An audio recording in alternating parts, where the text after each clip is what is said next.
नमस्कार, मी सुलक्ष्मी बाळगी, वय वर्षे 67, ठाण्यावरून. स्पेक्ट्रम अकॅडमीच्या राज्यस्तरीय वक्तृत्व स्पर्धेत मी भाग घेत आहे. विषय आहे समाज सुधारक, प्रशासक आणि उद्योजक म्हणून महात्मा फुले. 1827 ते 1890 हा महात्मा ज्योतिबा फुले यांचा जीवन प्रवास. 1857च्या उठावानंतर म्हणजे स्वातंत्र्य समरानंतर ब्रिटिश साम्राज्य भारतात दृढ होत गेले. इंग्रजी शिक्षण सक्तीचे, पण ते घेणारी मंडळी थोडीच. ब्राह्मणांकडे विद्येची मक्तेदारी. अशा परिस्थितीत ज्योतिबांचे शिक्षणही इंग्रजीतून झाले, परंतु त्यांचे वाचन खूप होते. त्यांनी जगात काय चाललंय ह्याचे ज्ञान मिळवले. पाश्चिमात्य देशामध्ये काळ्यांवर होणारा अन्याय आणि आपल्या देशात शूद्र अतिशूद्रांविरुद्ध ब्राह्मणांकडून होणारे अत्याचार याची सांगड त्यांनी घातली. त्यांनी आवाज उठवला. त्यांनी मूळ कारण शोधले. शिक्षण, विद्या नाही.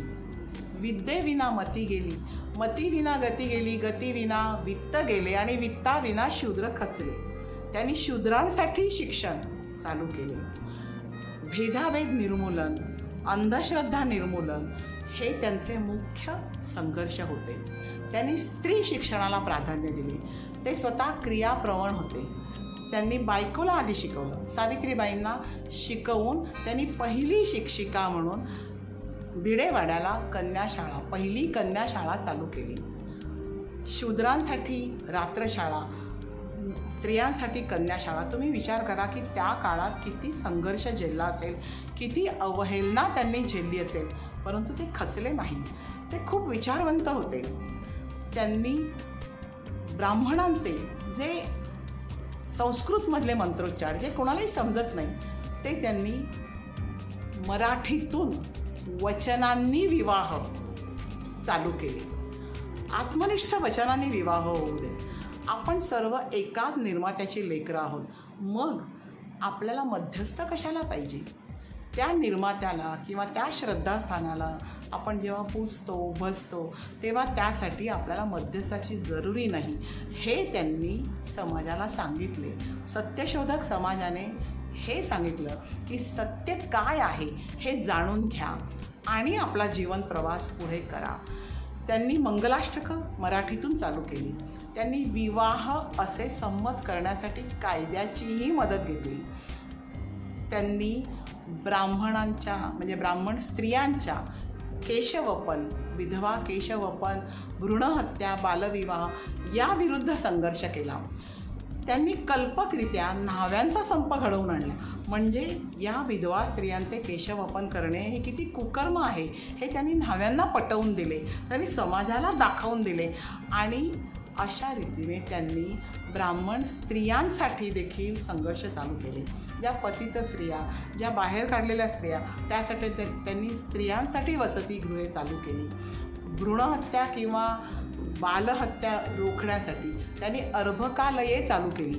ते स्वतःवरून उदाहरण घालायचे. ते नुसतेच प्रबोधनकार नव्हते. त्यांनी ह्या अर्भकालयांमधल्या एका मुलाला, यशवंत नावाच्या, स्वतः दत्तक घेऊन उदाहरण घालून दिले. वसतिगृह, अर्भकालय, अनाथालय यामधल्या मुलांना पुन्हा समाज जीवनामध्ये सामावून घेतले जावे यासाठी त्यांनी प्रयत्न केले आणि तेही ब्रिटिश राजवटीत प्रशासनात राहून प्रयत्न केले. ते पुणे महानगरपालिकेचे सदस्य होते. त्यावेळेला त्यांनी नागरी जीवन सुविधांवर लक्ष केंद्रित केले. त्यांनी पाणी पुरवठा, रस्ते बांधणी, स्वच्छता याच्यावर भर दिला. ते जेव्हा पुणे कन्स्ट्रक्टिंग कंपनीचे जेव्हा सरसंचालक होते तेव्हा त्यांनी प्रशासनात राहून, प्रशासनाचा निधी घेऊन खडकवासला धरण, कात्रजचा बोगदा, येरवड्याचा पूल, अनेक कालवे प्रकल्प, सिंचन प्रकल्प ही सगळी बांधकामे यशस्वीरित्या पूर्णत्वास नेली. असे ते उत्तम प्रशासक होते. ते थोर उद्योजकही होते. शेतकरी हा देशाचा कणा आहे हे त्यांनी ओळखले होते. म्हणून शेतकऱ्याने प्रगत शेती कशी करावी हे त्यांनी स्वतःच्या उदाहरणावरून दाखवून दिले. मांजरी येथे 60 एकरहून अधिक जमीन त्यांनी कसली आणि ह्या शेतीमधून कसा उद्योजकतेने नफा कमवावा हे त्यांनी दाखवून दिले. त्यांनी स्वतः मेटल कास्टिंगचाही व्यवसाय चालू केला. भारतीय मजुरांना भारतीय रिसोर्सेसमधून स्वतःचे उद्योग कसे निर्माण करावेत आणि कसा पैसा कमवावा, कसे स्वतःचे दारिद्र्य घालवावे, कशा नोकरीच्या संध्या उपलब्ध करून दाखवाव्यात हे त्यांनी स्वतः उदाहरण देऊन दाखवून दिले. ते नुसतेच प्रबोधनकार नव्हते, ते एक विचारवंत होते. या सगळ्या उद्योगांमधून मिळालेला पैसा त्यांनी समाज सुधारणेसाठी खर्च केला, वंचित लोकांच्या पुनरुत्थानासाठी खर्च केला.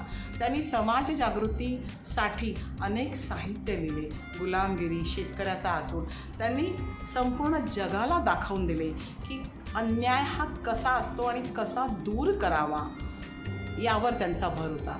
ते सामाजिक उद्योजक होते, म्हणजे समाजासाठी उद्योग करणारे, स्वतःसाठी नव्हे.